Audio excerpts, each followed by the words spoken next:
কাইলৈ ৭৪তম গণৰাজ্য দিৱস। দেশৰ লগতে ৰাজ্যজুৰি ব্যাপক প্ৰস্তুতি। সমগ্ৰ দেশতে কটকটীয়া নিৰাপত্তা ব্যৱস্থা। প্ৰথমবাৰৰ বাবে গণৰাজ্য দিৱসৰ কেন্দ্ৰীয় কাৰ্যসূচী ডিব্ৰুগড়ত। সাজু চৰকাৰ প্ৰশাসন, সাজু ডিব্ৰুগড়বাসী।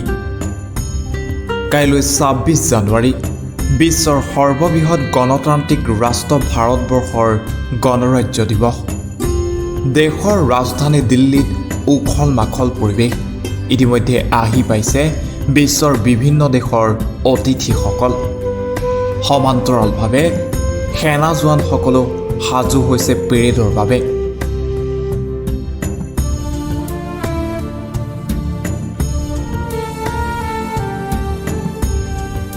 ৰাজ্য চৰকাৰো সাজু হৈ উঠিছে দেশৰ এই গৌৰৱময় ক্ষণ উদযাপনৰ বাবে।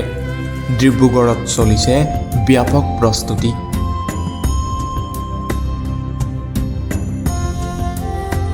পেৰেডৰ শেষ আখৰাত ব্যস্ত আৰক্ষী সেনা জোৱানসকল। গণৰাজ্য দিৱসত যাতে কোনো ধৰণৰ কুটাঘাতমূলক পৰিস্থিতি নহয় তাৰ বাবে কটকটীয়া কৰি তোলা হৈছে নিৰাপত্তা ব্যৱস্থা। ঠায়ে ঠায়ে গঢ়ি তোলা হৈছে বেৰিকেড। ৰাজপথত অহৰ্নিশে চলিছে আৰক্ষীৰ তালাচী। মুঠৰ ওপৰত এতিয়া সমগ্ৰ দেশে অধীৰ আগ্ৰহেৰে অপেক্ষা কৰিছে কাইলৈৰ দিনটোলৈ। আমিও এই শুভক্ষণত দেশবাসীক জনাইছোঁ গণৰাজ্য দিৱসৰ শুভকামনা।